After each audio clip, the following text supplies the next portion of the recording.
Mani naman ang ating itatanim ngayon mga kabukid. Yan.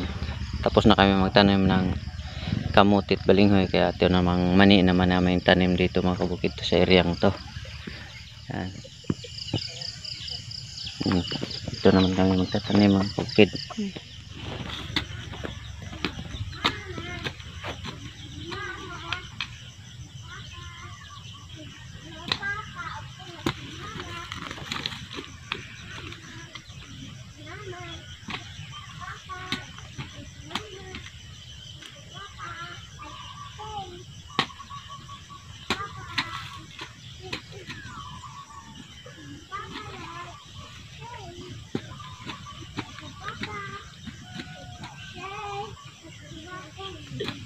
Tutok.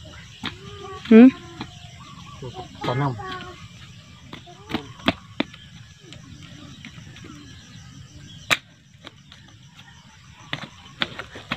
Yan kabukid. Tapos na tayo magtanim mga kabukid. Ubos na ating binhi. Kamuti naman. Kamuti at balinghoy naman ating pangdagdag dyan sa ibabaw. Yan kabukid. Yan na mga kabukid. Hantod sa sunod natin mga video. Bye bye guys and God bless us all. Hi.